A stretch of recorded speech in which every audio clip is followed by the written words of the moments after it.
elites in the predominantly Ukrainian region. So there was a strong opposition against the new electoral law. As the regulations on local elections in Galicia were not replaced by a new law, the old class-based Austrian regulations were legally still in force, so they were inconsistent with the principle of universal and equal elections specified in the Polish constitution. Thus, municipal elections were postponed with reference to the outdated electoral system. Meanwhile, either previously elected councils and mayors remained in office, or they were replaced by councils and mayors appointed by the head of the district. Especially in Eastern Galicia, where the existing councils often had been installed during the Ukrainian rule, the dissolution of municipal councils and was a common practice, and most councils and mayors were appointed by the Polish state authorities. Also in Bohemia, a new advisory city council was installed after the incorporation into the Polish Republic in 1919. However, even though the responsibility for the appointment of the municipal government was ultimately to the Polish district authorities, in practice, the composition of the new city council obviously was a result of negotiations between local organizations. In this regard, the procedure did not differ so much from the formation of the city council under Ukrainian rule. But in contrast to 1918, so the Ukrainian council in 1918, there were apparently no fixed quotas for nationalities or parties. And the Polish takeover certainly influenced the balance of power between the local organizations. Accordingly, there was a stronger presence of Poles in the new city council, and of course, the mayor was a Pole. But the change of power was not a complete break with the past. Some of the council members had been members of the previous city councils, and the local Jewish elite retained a certain influence in local politics. The leverage of local elites can be illustrated by the example of the reorganization of Bohemia's city council in 1923. According to the local Polish newspaper, Gazeta Kołomijska, these personal changes had been instigated by members of the pre-war financial and political elites, namely by a strange coalition of Polish nationalists and the Jewish money oligarchy seeking for power. The newspaper lamented that the long-established economic and pre-war political elites regained power in 1923, and notwithstanding all the political upheavals of the recent past, local politics in Bohemia retained largely the same as in the imperial times. And this type of elite, these pre-war elites, were by no means in line with the ideas of a Polish nation state, according to the Polish newspaper. Thus, the Gazeta Kołomijska condemned the actions of the district captain, who was a representative of the Polish state and obliged to act on behalf of the Polish nation, but instead had entrusted the city government in Bohemia to a, quote, faceless clique in the pay of Poland's enemies, end quote. This episode highlights, on the one hand, the influence of local elites, and at the other hand, the decisive role of the district captain, who was entitled to install a new municipal government. The fact that Bohemia was a district capital, and thus seat of the district authorities, probably facilitated the integration of the district captain into the local elites. The appointed council, however, soon became the target of criticism from different sides.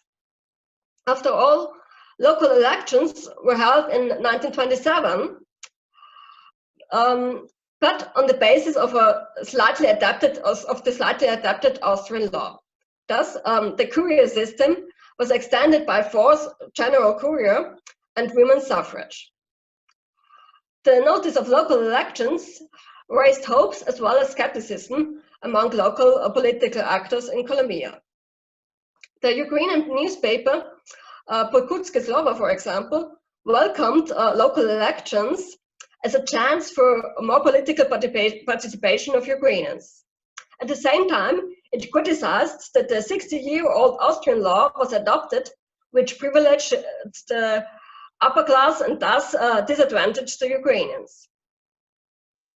Finally, liberal and democratic elements of all three nationalities, as they declared themselves, formed a tactical alliance against the candidates of the existing city government.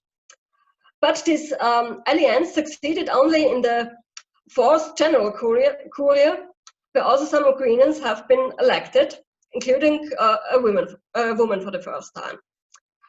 Opposition newspapers thus were disappointed in that the elections in 1927 more or less confirmed the existing city council and mayor. Overall, developments during the war and in the immediate post-war years raised hopes for reform and participation. However, on the municipal level, participation was rather regressing in the Polish Republic. On the one hand, the competences of local self-government were restricted compared to the Habsburg monarchy. On the other hand, in many cases, appointed municipal authorities were in office. So in the 1927 elections, the electorate was significantly broadened. The elections still were far from being equal. The balance of power thus resembles that in the Habsburg times. Fewer local elites, namely economic elites, proved to be remarkably persistent in the interwar period. And this was particularly noticeable in Colombia, where, unlike most Galician cities, it was not Poles, but rather Jews who were at the top of the elite ladder. Thank you for your attention. Hello, Elisabeth. Thank you for this insightful presentation about this city of Colombia. And then I give the floor to Oliver Pejić, who is PhD student, PhD candidate at the European University Institute in Florence. The title is rather long: The Persistent Appeal of Unnatural Identities in Interwar Yugoslavia, a look at the lower Styria's German-oriented Slovenes. Oliver, the floor is yours.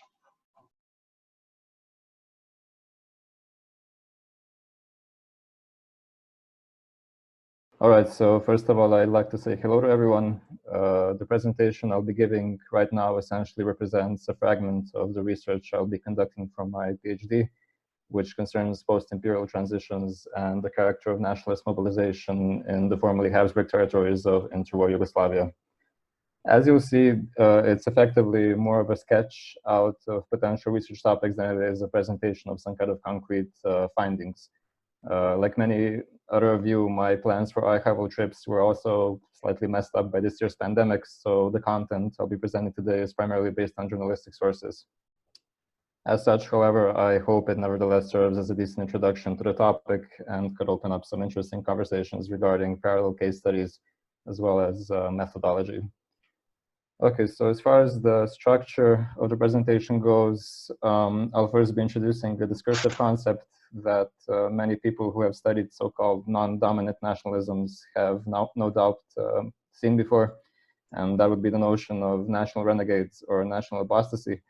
I'll then briefly take a closer look at how such discourses manifested themselves in the two imperial Habsburg Empire, those namely being Austria and Hungary. And afterwards, we'll look at what the critical juncture of 1918 meant for identity politics of interwar Yugoslavia's formerly Habsburg provinces. And finally, we'll take a closer look at what was going on, particularly in the region of Lower Styria. Okay, so first of all, the notion of national apostasy. I once tried to brainstorm a bit in order to shortlist all the various national cultures in which there exist specific terms for inauthentic members of a national other, in the sense that their membership in another national community is seen as invalid. As we can see here, the list is quite long and could very likely be broadened with some additional examples, which I have not come across. But when we look at such labels, we can generally make some conclusions. First of all, they appear on a rather wide geographical space. Secondly, their semantic content is wide and unstable, ranging from denoting someone who is a non-culturally assimilated supporter of the wrong kind of politics. A good example would be the Italian Austriacante in the Trieste context, or even Majaron in many contexts. All the way to nationally ambivalent individuals, or those who consciously frame themselves as members of the wrong nationality, according to nationalist discourse. In Slovene usage, Nemškutar could span all of these meanings, for example.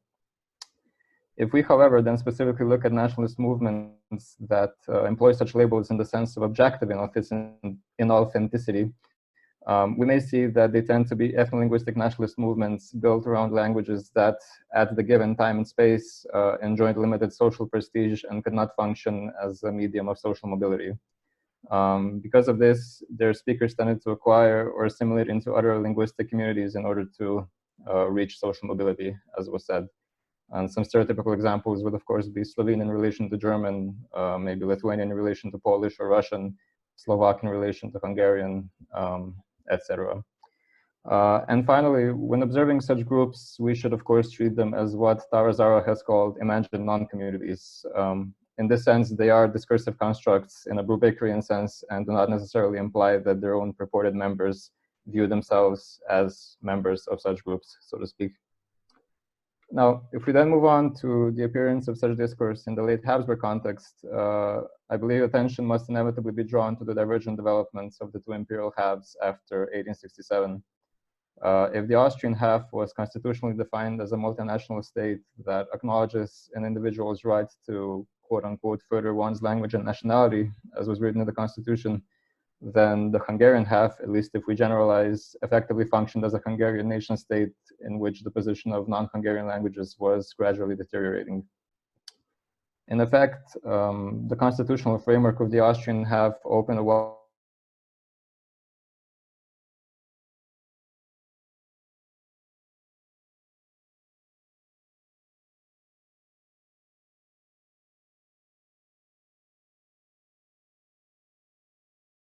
suffrage rights in both halves.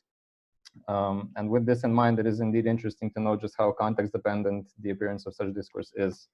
If, for example, German was functioning as an assimilatory language in Cisleithania, and German nationalists tended to use, German nationalists in the language frontiers tended to maintain some kind of liberal, voluntaristic conception of national identity, the German nationalist discourse in Hungary was, of course, much more ethno-linguistically framed, since German speakers were experiencing a massive linguistic shift to Hungarian, which in that specific context was the assimilatory language.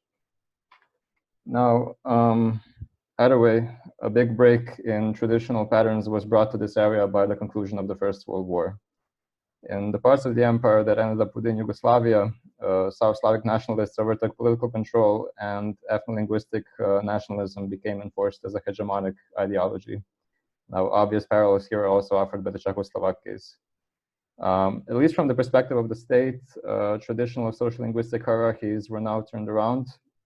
I should mention here that this does not really include the territory of Croatia, Slavonia, or Bosnia and Herzegovina, because the social linguistic dynamics there were a bit different in the preceding decades.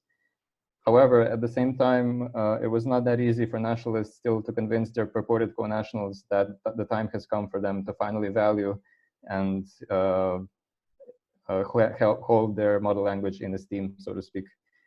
In many ways, traditional perceptions and hierarchies may be said to have survived from below, which will be discussed in the following slides. So now I'd like to briefly introduce the province with which I'm dealing with in more detail. So Lower Styria is basically an unofficial term for the sovereign and majority Slovene-speaking part of the Duchy of Styria, one of the core Habsburg hereditary crownlands. Besides a few small patches, German speakers tended to populate only its towns and markets, in which the German language tended to function as an identity symbol of the burgher classes. This social linguistic dynamic quite obviously shaped the discourse of local nationalist politics in the late 19th century. So the Slovene nationalists were fighting patterns of assimilation with ethno-linguistic and objectivist arguments, while the German nationalists framed nationality in a voluntaristic and inclusive manner, building upon this older tradition of Kulturträger German liberalism, so to speak. Now, when compared to what was traditionally called the core Slovene province, so Carniola, Lower Styria definitely exhibited a certain specific development. For one, Slovene nationalist politics were not able to establish themselves as they did in Carniola, and the urban middle classes, as well as rural notables, generally remained supporters of the so-called German parties, which in itself was an umbrella term for a wide array of different political groupations.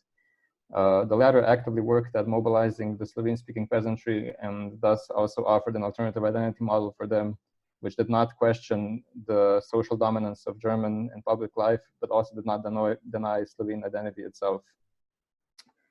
Now, when talking about the Lower Styria in the late Habsburg period, topic one very often comes across are so-called national conflicts, often culminating in street violence. The region was particularly drawn into the public eye by the Celje or Cili gymnasium issue, which in the end sparked the well-known Badeni crisis of 1897. However, it is exactly when we look at the people involved in such conflicts that we notice how participation in them in no way followed some kind of linear model. Indeed, the so-called German side in these fights oftentimes included Slovene speakers from the lower classes, Germanophile rabble, as the nationalist media like to call them. And with this, we of course encounter questions related to motivation that cannot be easily answered just by reading newspapers. In some cases, the motives might have been quite banal. One that often comes up is the ubiquitous free alcohol that was often the award for participating in such events. In other cases, we can presume that perhaps paternalistic relations between working class Slovene speakers and their either German-speaking or German-oriented employers also did much to motivate people into participating in such events. In any case, it's definitely a topic that would be interesting to research on a more tangible source base. If I now move on to the context of interwar Yugoslavia, as one might expect, the transition to Yugoslav rule in 1918 gave many Slovene nationalists high hopes that they could now finally undo the structures which had been making national indifference or ambivalence or national apostasy possible in the previous decades. They now spoke of a kind of impending national rebirth, but in the following years, they also proved extremely disappointed with the results of this process. Complaints such as the one cited here at the slide would remain common in the Slovene press right up until the state's dismemberment in 1941. Now, in the following slides, I'm going to look at a few select aspects of this process of so-called national rebirth, which I managed to study for the last year based primarily on journalistic sources, as I said. First of all, a point of interest is definitely the bureaucratic purge of 1918 to 1920. At this time, the new Slovene government arbitrarily fired those among the officialdom which it considered to be German. In effect, this meant that the officials currently working in Lower Styria had to explicitly define their position to the new national state of affairs. This was part of a wider reshuffling of the bureaucracy in all post-Habsburg successor states, as we know. Now, officials in such a situation could have flat out rejected the new situation and simply left for another country. For the Styrians, this was usually German Austria, or they may have actively attempted to renegotiate their performed identities and kind of blend into the new zeitgeist. Now, while I did not manage to consult Styrian sources, there has been similar research done on Carniolan sources by Dragan Matic, and the life stories of many bureaucrats really do offer a very interesting illustration of to what extent private or familiar concerns generally overpowered strict national convictions, and to what extent national identity in itself amounted to a performed identity within this specific context. Perhaps this quote from Heinrich Czerny is the most entertaining one among the ones gathered by Matic related to bureaucrats which had to defend their either Slavicness or Sloveneness in order to keep their jobs. Interestingly enough, the reactions of Slovene nationalists to such examples of identity refashioning were quite ambiguous. As we can see in the citations here, some saw the presumed psychological malleability of such individuals as something that makes them good contenders for a process of re-Slovenization, while as others were not so convinced into the sincerity of such national conversions. A very typical trope was seeing people who had oppressed Slovene nationalists during the war years retaining or even gaining superior positions in the new post-war bureaucracy. And if such individuals in the end turned themselves into vocal Slovene or even Yugoslav nationalists, the reactions tended to be even more extreme. Particularly for Slovene nationalists who were skeptical to the new Yugoslav state, and those tended to be the ones from the political Catholic camp, it became popular to draw parallels between the integral Yugoslav nationalists of contemporary times, a term used for that was Yugoslavenity, and the Germanophiles of the Habsburg period. According to them, these were oftentimes even the same people constituting a specific psychological type, which stays consistent regardless of the regime which is currently ruling the area. Now, another field in which a thorough reform took place, yet nationally ambivalent practices still persisted, was the educational system. Much like in Czechoslovakia, as was explored in Taro Zara's classical work, Kidnapped Souls, the state made sure to reserve for itself the right to define the nationality of children, ushering in a process which could be called objective identity ascription. In the former Habsburg parts of Yugoslavia, this system tended to manifest itself as a form of surname analysis, and it's described in this quotation from Celia Zeitung from 1921. This process, interestingly enough, apparently caught many people off guard, as despite them being labeled Slovene, Slovene was simply not a language which they knew or used in their families. And we can see a very typical schadenfreude expressed in the anecdote published in the nationalist newspaper Tabor, which shows how the German speakers of Maribor were slowly making sense of their new objectively established Slovene identity. However, to the chagrin of the government, a tendency apparently nevertheless persisted whereby Slovene-speaking parents would be calling for their children to be taught German in schools. As we can see from this quote from 1925, which comes from the administrator of the Maribor province, the authorities to a large extent interpreted this as a sign that such parents are not in touch with the new zeitgeist and still believe in hierarchies from the old Habsburg period. Things got particularly interesting when the Ministry of Education declared in 1928, which happened under the pressure of German parties, that the free will of parents should again be the primary criterion for enrolling children in schools. In its aftermath, a petition movement started in the vicinity of Celje, in which, according to the press, the majority of participants were working-class Slovene parents. Now, this again brings up the interesting problem of interpreting the motivation behind such motions. If one were to look at the interpretations in the Slovene press, one would see primarily a narrative of complete economic dependence on German employers and the complete lack of any self-initiative from the side of the parents. German newspapers, on the other hand, interpreted such motions as a pragmatic means of achieving the cultural capital offered by the knowledge of German. So according to them, Slovene workers were well aware of the language's importance, but the state was keeping their children from learning it, and they did not possess means to teach their children German, just as middle-class or upper-class Slovene families did. Now, when it comes to interpreting, when it comes to interpreting such motions, some obvious parallels again appear with Zara's study on Czechoslovakia. Indeed, this was in the end also the line of argumentation employed by the contemporary German press. It did not really deny the Slovene character of such parents, and it also directly criticized the notion that such people could be labeled as Germanophiles. Instead, they were primarily emphasizing the pragmatic aspects involved in such processes. Now, it goes in the end without saying that both narratives, in essence, represent simplifications. When it comes to the issue of school enrollment, economic pressure definitely did not just constitute a construct of nationalist discourse, but was a confirmed phenomenon also within other national contexts. As Storch, for example, pointed out, there was even a term for that in the Bohemian lands called Kinderfang. In the end, the potential survival of popular perceptions of the necessity of learning German may have potentially also been shaped by the survival of structures which perpetuated such perceptions in the daily life of the so-called wider masses. Indeed, the economic power of Lower Styria's so-called Germans largely survived into the interwar period.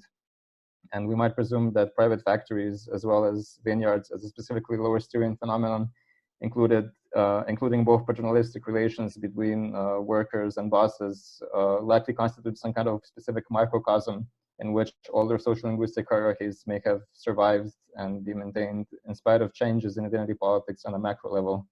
This, however, again, is a topic that requires additional archival research in order to be argued more properly. Finally, I'd also like to briefly mention the 1921 census, which understandably was also an extremely politicized event. Much like in Czechoslovakia, this was the first time for this region that a census was asking for the mother language instead of the language of daily use.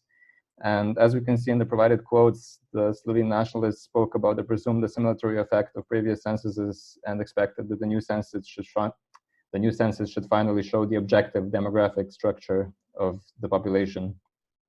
Conversely, contemporary German newspapers were naively convincing the readers that in a Rechtsstaat, so in a state of law, the personal declaration of nationality should be a guaranteed right. However, in the end, much like in Czechoslovakia, the census-taking process involved an objective ascription of nationality. In other words, if the counting authorities did not consider a person German, he could not declare himself as such. Now, understandably, the results of the census caused a wave of triumphalism on the Slovene side, since it appeared to confirm what they had been claiming all along, that is, that Lower Styria's urban settlements have an objectively Slovene character. However, again, this did not stop some people from either proclaiming identities that did not neatly fit into this kind of ethno-linguistic nationalist logic, or contesting the identities they were prescribed during the census conduction process. Again, this is another topic which could lead to interesting conclusions when researched on the basis of archival materials, and hopefully this will be something which I'll be able to look into within further research.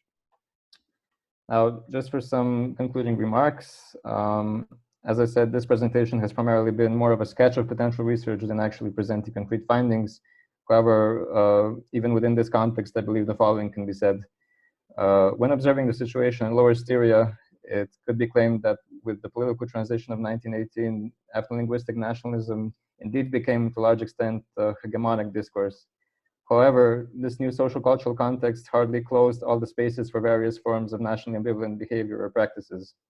Throughout this presentation, I mentioned just a few select aspects of this phenomenon, but a lot still remains to be researched. For one, volunteer associations present a very interesting field, particularly fire brigades, since they apparently represented an evident post-imperial continuity throughout the post-Habsburg space, stretching from Vojvodina in northern Serbia all the way to Slovenia, and often weren't willing to change old habits, including using German and Hungarian as languages of command. In addition, at least for Lower Styria, social democratic associations such as singing groups also cultivated a more inclusive approach towards German culture, but this was done in a more internationalist vein, which often earned them criticism from contemporary nationalists. Of course, one also has to mention banal everyday encounters such as fights, brawls, and other conflicts in which accusations of Germanophilia would arise.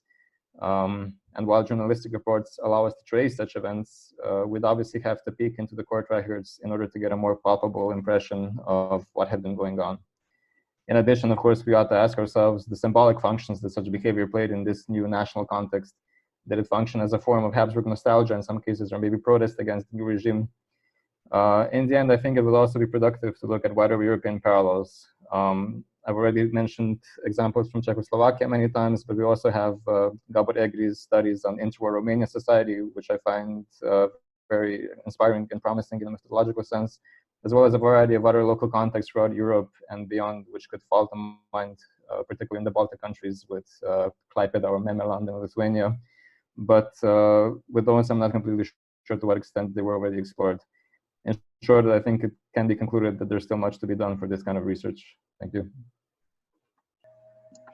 So thank you for this very well documented presentation. So we are going to the next one is Ségoléne Plyer's presentation. The title is "The Faltis Heirs and the Liberal Paradox: Buying Flax and Processing Linen in Bohemia, 1914-1928."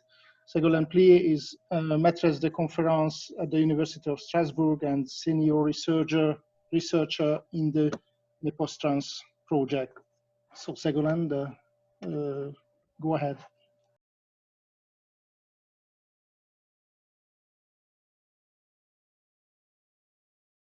So I'm very pleased that this conference can take place despite the current health-related circumstances. But these circumstances have forced me to limit my research. So today I will only present the initial source analysis of a linen company in northeastern Bohemia. The linen company has been called after her founder, Jan or Johann Faltis, and it dominated the market and processing of linen in Austria-Hungary at the end of the 19th century. During the First World War, it organized the war production of linen alongside the state. Flax is one of the few textile fibers produced in Europe. Surprisingly, the Faltis company went bankrupt between 1928 and 1931 during the First Czechoslovak Republic. Its evolution has almost never been analyzed. However, it is interesting for several reasons in line with our conference. First, it contributes to the social and economic history of the passage of the Great War to the new states in Central and Eastern Europe after 1918. Second, the evolution of this company makes possible to more closely examine the apparent paradoxes of the history of capitalist enterprises in the region at the beginning of the 20th century. A paradox is a set of facts that appears to defy logic because it presents contradictory aspects. With regard to the Faltis company, the paradoxes of its evolution are broadly distributed across the three ages of liberalism in Cisleithania. First is the industrialization and laissez-faire period of the second half of the 19th century, which saw Faltis company emerge from a sector perceived as condemned by industrialization to become nevertheless one of Austria's largest companies. Second is the age of war economy, commonly viewed as the age where liberalism was put aside. Finally, in the 20s, we will question the possibility of a return to liberalism within the framework of a national state, especially here Czechoslovakia. And, oh yes. The Faltis company emerged in the gap left by the English and Silesian competitors in linen industry. Flax requires numerous processing operations before obtaining yarn, and it is, by the way, capable of withstanding cold winters. So that's an ideal plant for mountains. You have here a picture of Caspar David Friedrich of the Riesengebirge, or Giant Mountains. Given that all these operations were largely underpaid until the Second World War, there was a sharp drop in linen production in Europe from the second half of the 19th century because of competition from cotton. It continued to be grown only in the peripheral regions, such as Western Russia, or in the remote mountain regions, such as the Giant Mountains or Riesengebirge, where Trutnov, or in German Trautenau, a small town east of the Massif, is located not far from the sources of the river Elbe. Jan or Johann Faltis was a young linen merchant of the region who spent some time in Vienna and in the United Kingdom. Having caught the eye of Count Harrach, one of the aristocrats of the Kingdom of Bohemia, he became the industrial and commercial director of his linen factories. In 1834, Faltis bought machines in Great Britain and introduced the Industrial Revolution into linen in Bohemia. Until 1866, he opened factories in Trautenau, a predominantly German-speaking town, in northern Moravia, in Germany, and lastly in Hungary. Until his death in 1874, Faltis carefully monitored the progress of his businesses. Bohemia Smutny, the Czech archivist who classified the Faltis collection, describes him as a typical gründer, as a typical founder of an industry, puritanical, devoting his life to his work, spending nothing neither on himself nor on his workers, who had the worst living conditions in the region. Highly responsive and enterprising, he was endowed with an extraordinary sense of trade.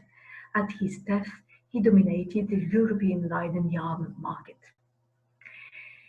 Would the company survive without its founder? Faltis had succeeded thanks to the comparative advantages of Austria. He had benefited from the know-how of local farmers and from the very low wages of a landlocked region. But the railway that Faltis had helped set up opened up northeastern Bohemian region to cotton imports. At the same time, local flax production remained low because it was competing with more lucrative crops and jobs. At the end of the 19th century, the raw material came from Russia and in France, for instance. This had led to the concentration of spinning mills near the ports of the Normandy and Picardy coast. Mechanization also required a large supply of coal. However, the 8 Faltis children from 2 marriages retained the company, but transformed it. They transformed it in a offene Handlungsgesellschaft, it means a public share company. This legal form was flexible. It made it easier to enter into commercial contracts. Each member's commitment to the company was guaranteed against his or her personal wealth. This new status prevented the dispersal of Faltis inheritance and made it possible to manage the capital while increasing it through the earnings of the various companies the family managed, but also through marriage. All the Faltis children married in the regions where they had factories. They tended, especially for the girls, to marry also into the minor local nobility. The eldest daughter, Anna Faltis, founded together with the doctor and politician Anton or Antonin Borak, a family of leading industrialists. Her 5 sons successfully managed textile and paper businesses in Saxony, South Bohemia and Hungary. The maintenance of the Faltis heirs' main activity in a geographical area of about 200 kilometers, spanning from Saxony to Silesia via Bohemia, seems to have been due to several factors.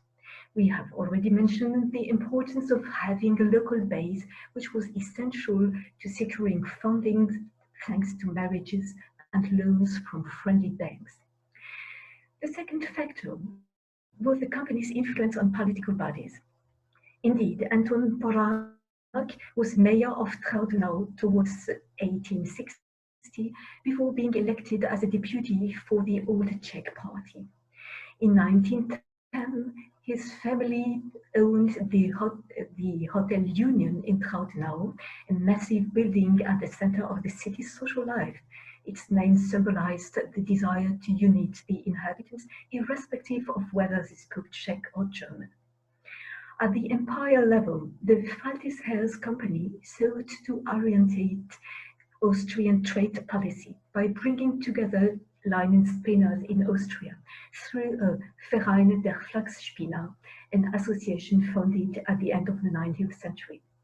Working alongside other industrialists in Trautenau, it organized a linen market in December, shortly after the one held in Breslau, now Wrocław in Poland. Breslau, or Wrocław now, was the capital of Silesia. It is in the north of the map you have under the eyes. Located less than 130 kilometers to the north of Trautenau, which you have a little more in the south in the forms in the other forms. Until the 1920s, Breslau was also the German linen capital. Connected to Stettin by the river Oder, it controlled the very rich deposits of Waldenburg, today Walbrich, located halfway between it and Trautenau, and perhaps you see it's here, and connected to Bohemia by a railway line which had been financed by the industrialists of northeast Bohemia. In 1900, the two Faltis factories in Trautenau, comprising 2,000 workers and 40,000 spindles, were among the largest in Europe. In the same year, the shareholders' company granted a proxy to Alexander Wiedecki, a brilliant young employee of the Wiener Bank, whose father was Deputy General Secretary of the Vienna Stock Exchange. Wiedecki had joined the Trautenau company in 1896 at the age of 27. You see here the final decisions written by the director of that time. We may try an experience with the young man. He became proxy holder of the Faltis family in 1900, as I told, and he remained it until his dismissal in June 1930. He also became the treasurer of the International Federation of Linen and Tow Spinning Association, founded in Ghent in 1909.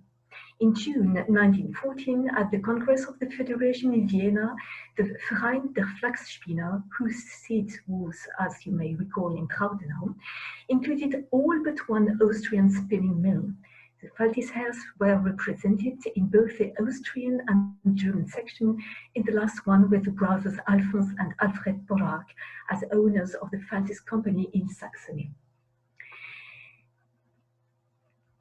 It was therefore obvious that the Faltis heirs company would play a leading role during the Great War. Linen was one of the few fibers available to the Central Powers. The First World War is considered to mark the beginning of the state-led economy. Recent publications have nevertheless highlighted the differences between the First and Second World Wars, despite obvious similarities. An analysis of the Faltis heirs company, thanks to a few exceptionally preserved documents, reinforces this interpretation. In 1940s, textile industrialists, as well as the army, were far from measuring the scope of the conflict.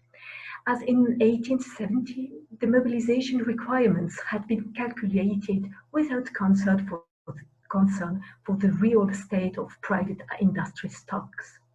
In Germany, for instance, it was not until the end of 1914 that the centralization of army purchases began.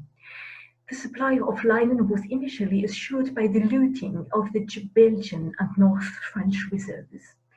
Given the excellent harvest in Russia in 1913, there were considerable stocks there. The archives of another firm in Trautenau, the Kluge Company, indicates that the production of 2 out of 4 years of war has been ensured thanks to Belgian linen. When the war proved lengthy, an increasingly authoritarian planned economy began in Germany in 1916. Imports and exports were closely monitored by the state. Private companies were united by will or by force into war societies, and raw materials was distributed according to detailed state instructions. Wage and prices were now dictated to companies.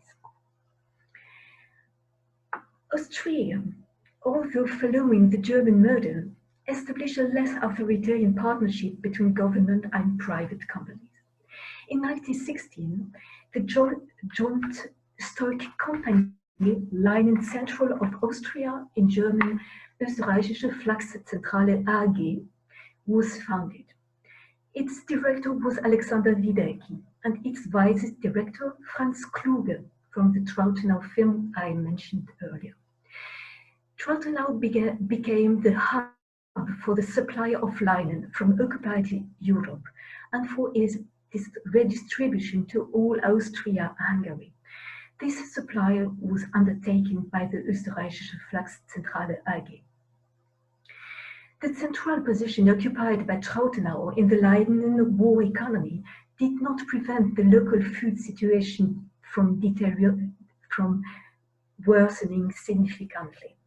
In June 1980, the state food distributions proved insufficient. Workers' protests, which had begun in 1917, proliferated. Correspondence between 1917 and 1919 from the director of Faltis heirs in charge of production, a certain Franz Roos, has been maintained as a bound volume of carbon copies in the Trautenau archives. One letter attracts attention because of its unusual length and emotional tone. On 11 June 1918, Roos informed Wiedecki, who was then in Vienna, then after discussing with the county prefect, the 8 main companies in Trautenau agreed that the situation was close to breaking point, because one Michael Müller, probably a linen buyer employed by the Faltis heirs, I quote, has very good relation in Ukraine, end of quotation. They drew together a plan to find themselves a solution to the food scarcity. Ukraine has just signed a peace treaty with its Central Powers in Brest-Litovsk on February 9, 1918. It opened up Ukraine's linen resources and those of the rest of Russian Poland. There was no question of looting the latter, probably because Berlin and Vienna sought to reunite the inhabitants against the Russians. Raw materials were bought there, often thanks to already existing commercial networks of private German and Austrian companies. One of them was the Trautenau Austrian Leiden plant or Österreichische Flachszentrale. Returning to Roos' letter, he urged Wiedecki to obtain transit permits. With his permits, Fritz Kluge, the youngest member of the Kluge family, and a young civil service trainee from the prefecture, would go to East Galicia and Russian Poland to buy 10 to 20 wagons of food. Local enterprises had been able to raise 3 million Austrian crowns. The prefecture, district prefecture, was responsible for administrating these funds. The Österreichische Flachszentrale AG would supply the logistics structure. Wiedecki's role was to convince the representatives of the Ministries of Commerce and War supervising the Österreichische Flachszentrale AG of the indispensable nature of this expedition, even if the latter was to divert the imperial supply chain of linen for a local food supply problem. To minimize the risk of confiscation of the wagons, Müller had secured the complicity of officers Hanke and Blum, who were responsible for the Austrian linen collection station of Plaszow near Krakow in Austrian Poland. They were to manage the transfer of the wagons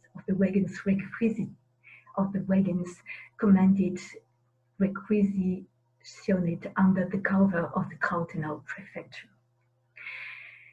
This pragmatic private-public partnership reactivated practices that had already been observed at the local level since the 1880s in times of natural disasters. It relativizes the image of a totally state-controlled war economy. It only looks like paradox. In reality, the state could not centralize economic branches without the help of private companies, which alone had a perfect understanding of the fields concerned. And these companies soon realized that there was need for state intervention to resolve social and international issues that were beyond their scope. The end of the war marked a return to business as usual.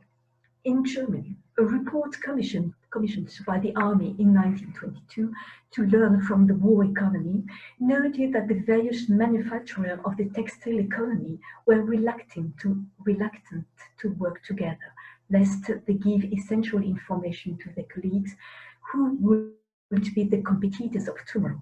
Everyone believed that the post-war period would mark the return to free competition like before the war. Nevertheless, as the same report notes, the war experience had highlighted the benefits of taking collective actions. The future of the Faltis Heirs Company after 1980 shows how these two principles clashed to the detriment of the firm.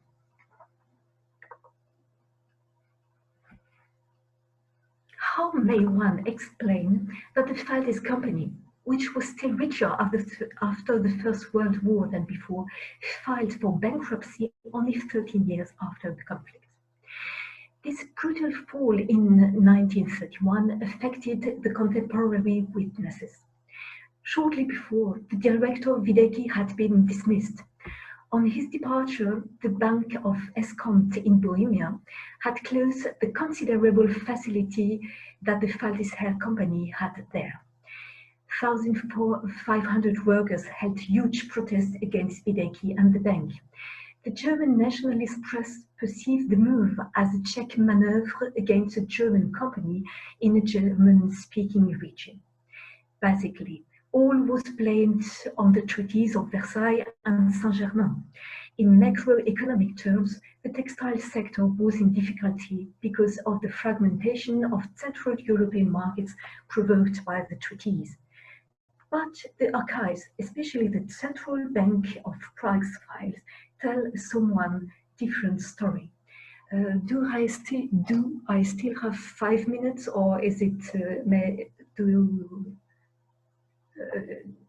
shall we shorten it a little bit?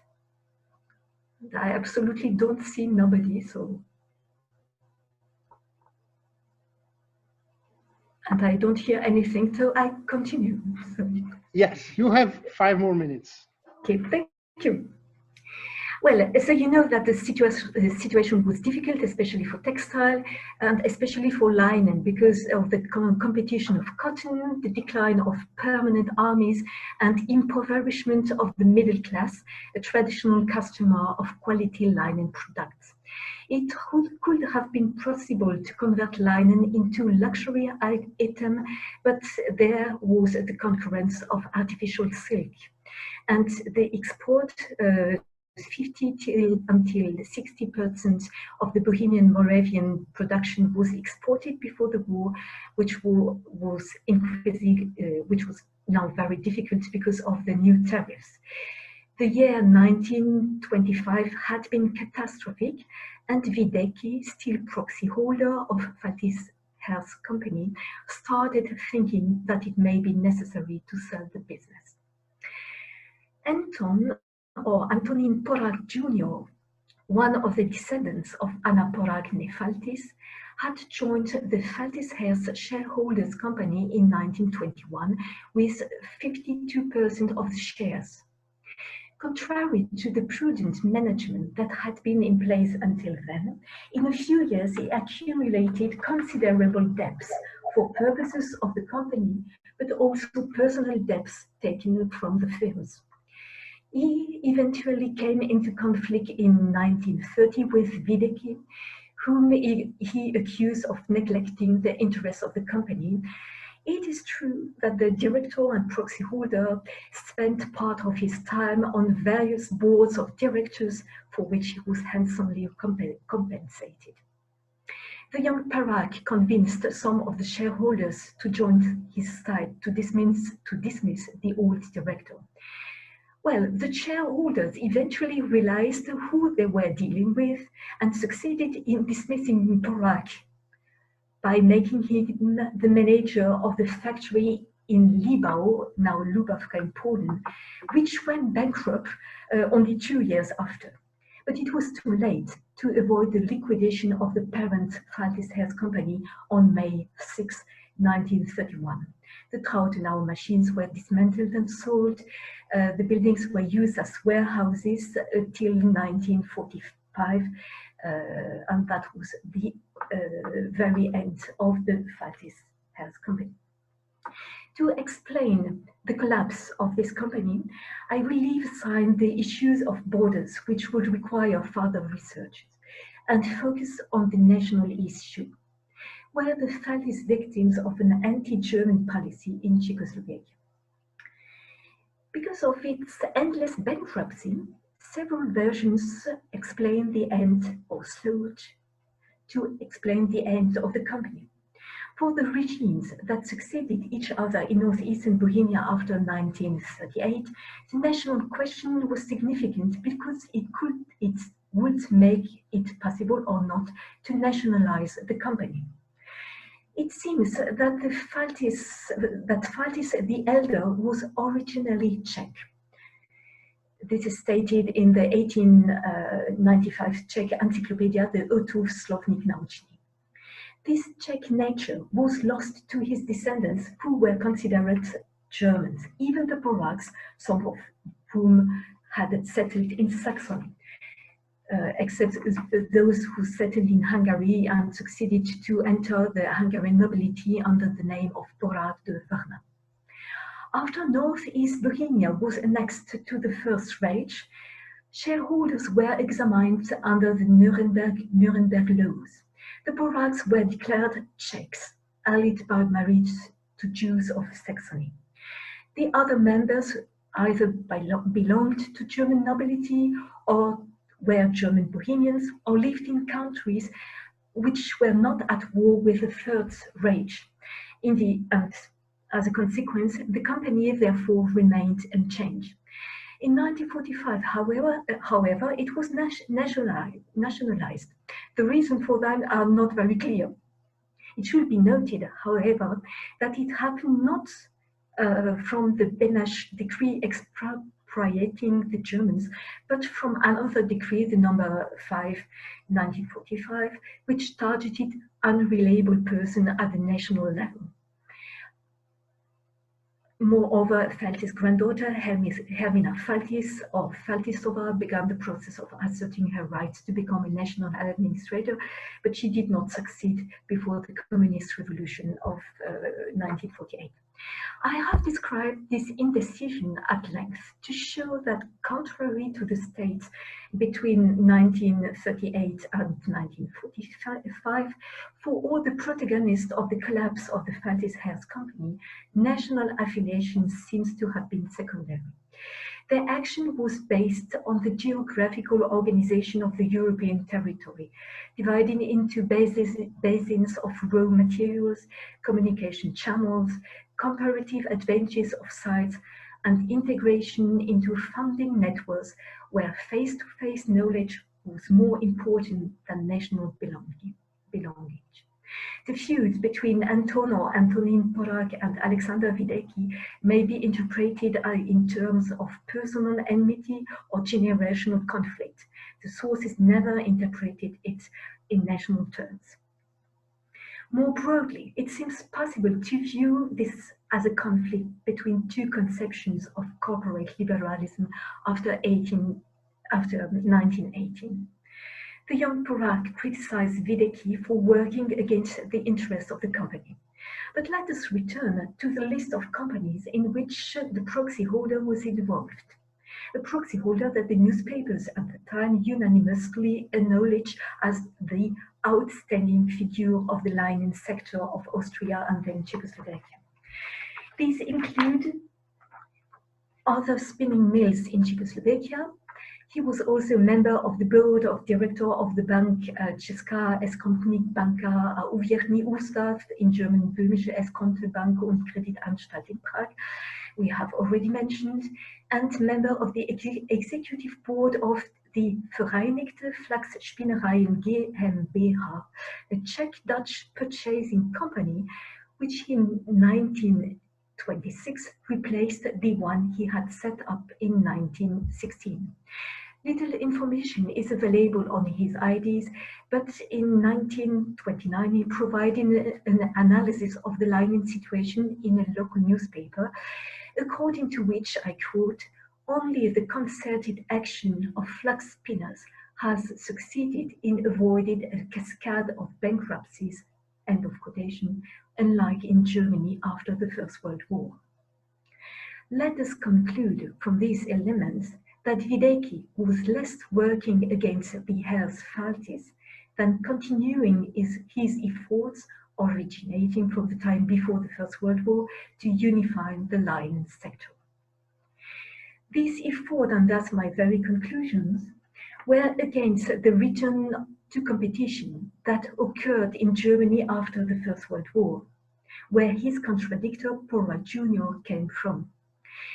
This latter contradiction is a real paradox. A real paradox is formed when error-free reasoning leads to a logical and objective contradiction. Even if our topic is about a company positioned in a sector in crisis, in a remote area within the new Czechoslovakia, it does not diminish the scope of the question raised by its bankruptcy. The question then is, was it possible to return to free competition in a post-war context where corporate organization and better social redistribution of earnings seem to be the most appropriate responses to the changes brought about by war and afterwards, and the time after the war. In short, the Faltis company succumbed to a contradiction that was beyond its scope. It means the contradiction at the center of liberalism in Czechoslovakia after 1918. I thank you for your attention. Thank you for this presentation. Three stories from the borderlands. Do you have any questions, remarks, critiques, or just a few addition to these three themes?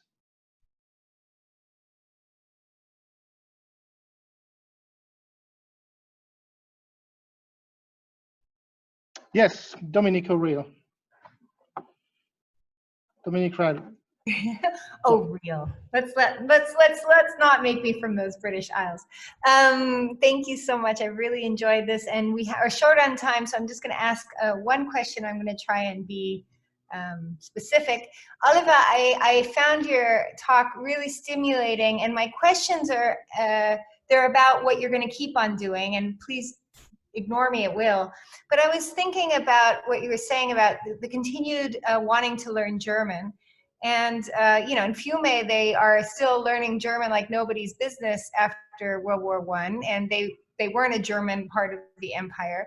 Would it be interesting to compare, let's say, areas that were from the empire that weren't part of the German-speaking empire, and how, if there's a difference in the interest in German? And the other thing with the Muttersprache and Umgangssprache, is there ever a conversation about a more natural, quote-unquote, imperial legacy, or a less natural one? And instead of assuming automatically it's about who's the more naturally national, is there anything about the more natural bureaucracy?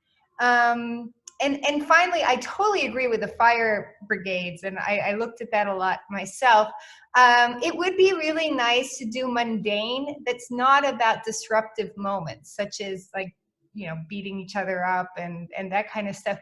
Mundane is also about moving, just getting through life. So I was wondering about, do you have any ideas of how do you do the history of the mundane that isn't about disruption?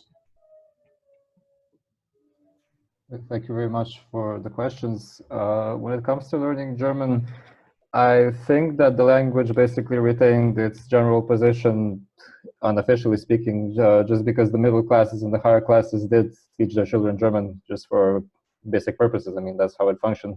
The question then comes particularly to the so-called lower classes, because through the primary school system, they wouldn't end up learning German, right? So they would either have to learn it through unofficial channels, it's a known thing that some industrialists in Lower Styria also organize German courses for the children of their workers, so for Slovene speakers. But I think that's also one of the lines of argumentation which we're working with here, that the German newspapers are saying, well, everyone's learning German, you're just being hypocrites for not allowing the poor people to learn German, even though you know that it's necessary. But yeah, in terms of actual motivations, I guess that has to be explored a bit more thoroughly. The second question was, excuse me, could you remind me? I'm sorry. I was just really interested in thinking about the Umgangssprache and the Muttersprache, and you were talking about this more natural national and using Muttersprache. Is there ever a discussion of a more natural bureaucratic model? So, you know, they were in an Umgangssprache world and now they're using a Muttergangssprache thing, which is for the other part of the empire. So I was just wondering if there's ever a discussion that is about this is the more proper way to do things instead of this is the more natural national. Yeah, I'm not completely informed on that. I think Emil Brix wrote about that thoroughly in his monograph. At least as far as I'm familiar with the local discussions, generally it was done pragmatically. So if you come, if you're advocating a nationalism which comes from a social-linguistically non-dominant group, then of course you're going to be advocating the mother language. If you come from a group which is apparently culturally assimilating others, then you're going to go for the more tighter definition of Umgangssprache, so the language of actual daily use. It's quite a contested topic, I think, because opposing sides would make different claims in terms of political pressure and so forth. So I'm not really sure to what extent any of these options were really considered natural. And I think the bureaucratic circles and the monarchy themselves knew quite well that it's extremely difficult to actually find a solution which would work, because in the end, what is a mother language when you have bilingualism or trilingualism, and what is to be defined as the language of daily use when you're operating with multiple languages? So in the end, already in the late Habsburg period, I know at least that the Slovene nationalists were telling their readers to just write your mother language, because that's what the census is supposed to be actually about, even though it said the language of daily use. So it really depends, I think, to a large extent on individual party politics and so forth.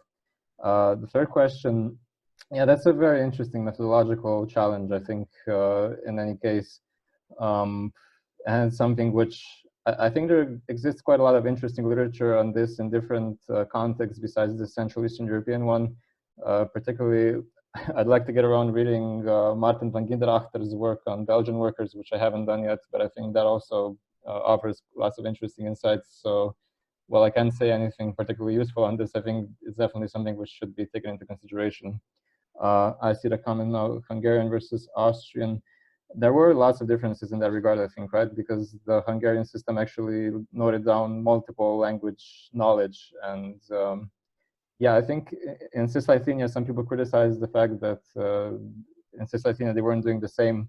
But at this point, I'm kind of speculating anyway. So yeah, although maybe Jarne could tell a bit more about the post-imperial aspect when it comes to Prekmurje and this whole census issue. So that should also be interesting. It's also very possible that didn't matter at all. Actually, I was more interested if you'd ever seen anyone mention anything like that. But thank you so much for your answers, and I really enjoyed your paper. Thank you. So other questions, Rima?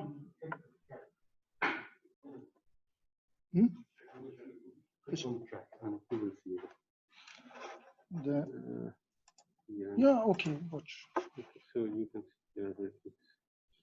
yes, okay. So it's Peter Chazan for Oliver. Okay. Okay. Yeah, thanks. So Peter Judson for Oliver Pejić. Thank you. And thank you for your paper, Oliver. It's really interesting and important. And I just have one question about the way you spoke about the relationship of non-dominant or dominant languages to this practice, because what I found was that the German language and the German discourse has a lot of references to renegades and apostates and precisely what you're talking about. So I was wondering, is this a product of the Germans later copying the others, which they often did, or is it an example of German nationalists who are in a small minority and how they respond when some people don't behave in a German way? I know so many words in German that describe exactly what you're talking about, so that surprised me. Thank you. Yeah, I definitely believe that's an interesting aspect, because indeed the Germans themselves developed the discourse of Renegatentum to a large extent. And I think it's actually something you even see in Carniola when you read the local liberal German press. After the late 1860s or 1870s, when the Slovene National Party basically overtakes control, they also see their own people being turncoats to some extent. So people who used to be like outspoken German liberals, like indifferent to Slovene nationalism, now kind of adapting to the new situation and becoming Slovene nationalists, even if they were like German in ethnic terms, or if they never were interested in Slovene nationalism in the first place. So I think it's quite a universal discourse, which just appears in moments of anxiety or like feelings that you're losing your own numbers, regardless of the exact, regardless of the language group in question, because as the German case clearly shows, and the situation in Cisleithania and Transleithania is quite different. And I think that's also in the end one of the arguments of Gary Cohen when it comes to Prague, with the Germans trying to kind of implement some system of ethnic survival and so forth. So yeah, I think it's quite context dependent. It's definitely something that's not, to which German nationalism is not immune, or German politics in a given local context.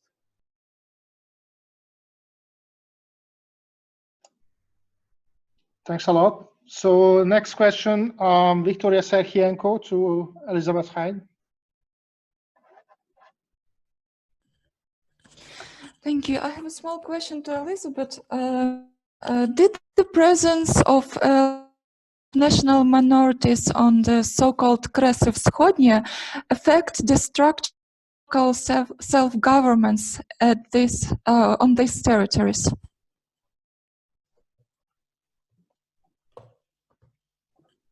Sorry, could you repeat? I didn't get the question. Okay, maybe I should switch off my. If I may, did the present large share of national minorities on the so-called Kresy Wschodnie affect the structure of local self-government territories?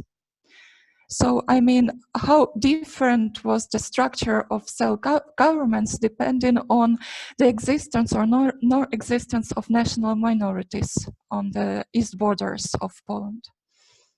So in a Polish case, well, the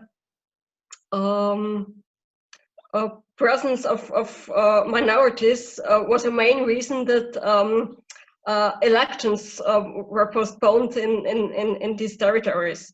So that self-government was even more under state control than in other territories. This was clearly connected with the minorities issue. Okay, thank you.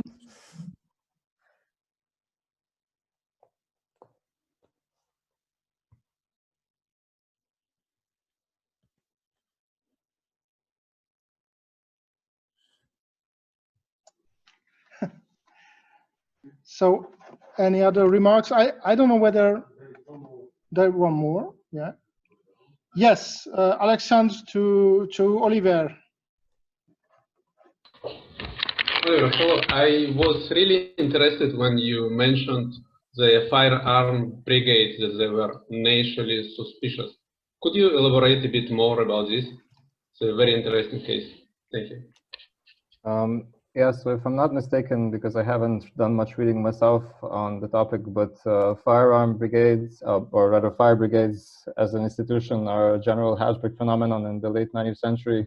And the way they functioned was that there were oftentimes symbols of local identity which were immune to nationalist demands to a large extent in terms of issues like the language of command, which oftentimes remained German or Hungarian in many places. And they kind of retained this culture even into the interwar period. So they were quite reluctant to change some of their habits, which, especially in the interwar period, I think had lots of significance as a source of Habsburg nostalgia. And the actual process in which they became national institutions was also something which was largely celebrated in the press or criticized in case they were unwilling to become national institutions. So there were institutions with a very strong symbolic value, and there has been some studies on that exactly in recent years, I think. So it's definitely something to look into. I'm not, however, conscious to what extent such things were present in other imperial contexts.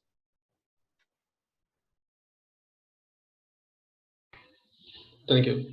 And do you know anything about Slovene firemen before the war, or not Hungarian or no German-speaking firemen brigades?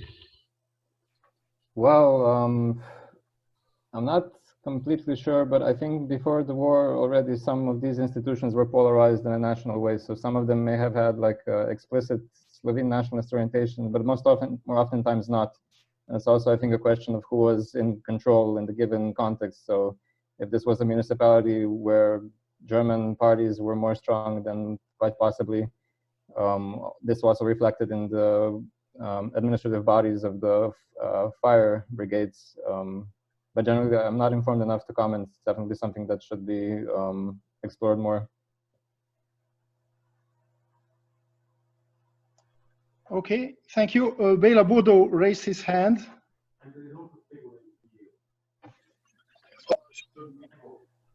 Thank you guys for a very interesting paper. I have a question for Elisabeth Haid. Elisabeth, can you guys hear me? Okay.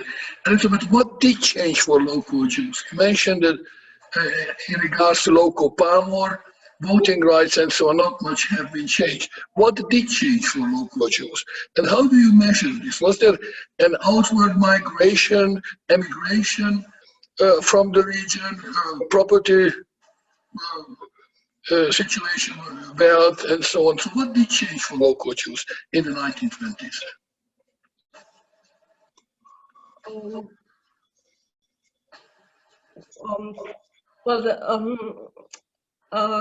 As I said, the election right didn't change until 1933. Then in 1933, for the first time, equal and general elections were introduced in at the local level in Eastern Galicia. So what changed in the early 1920s was rather that no elections were held. So that also meant when I said that democratization was rather regressing in that time in the region. So the power of the influence of the state authorities certainly increased in the Polish Republic. On the other hand, so the local structures, the local economic elites didn't really change, and this local economic elites obviously also retained some influence, also in the Polish Republic. So maybe there were more changes in the 1930s when also the electoral law changed, but in the 1920s at the local level, relatively there was not so much change at the local level, except for the fact that the state authorities had more influence in that time.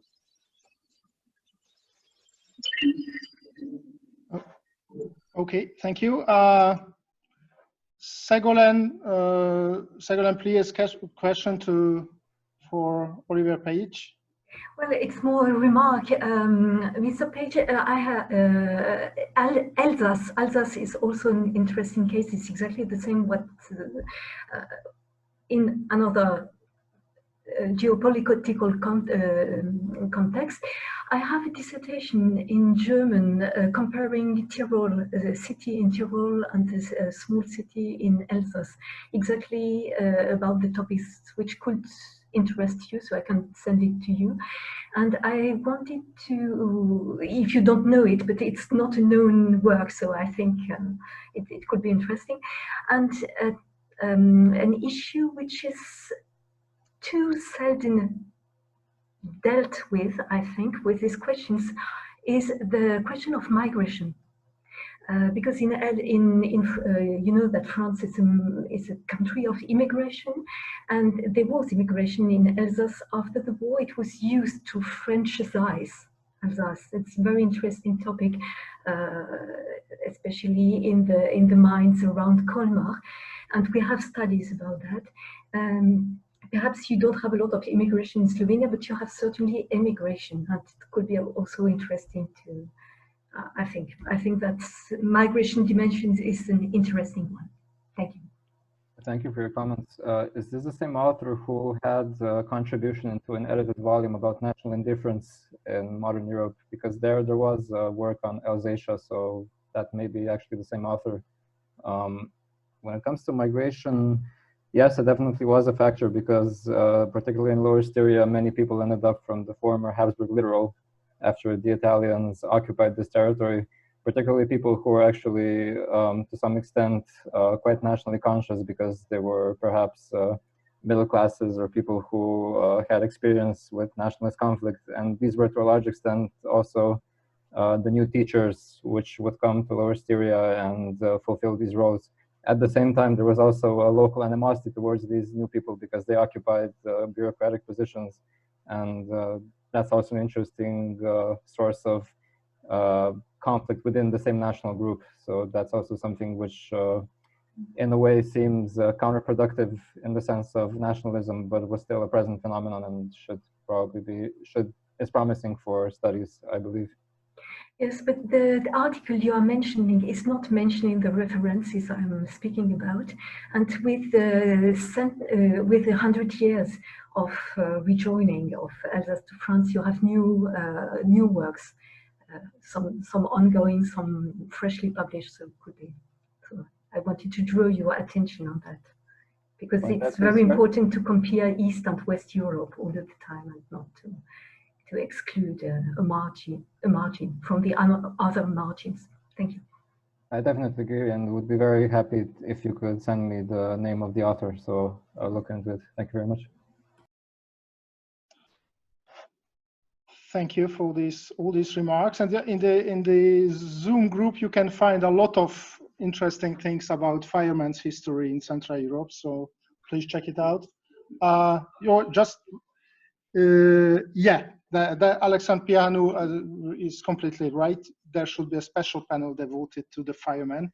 So thank you for your attention, and we will came back in 15 minutes to Professor Judson's keynote speech. So do not leave the house. We will meet again in 15 minutes. Thank you.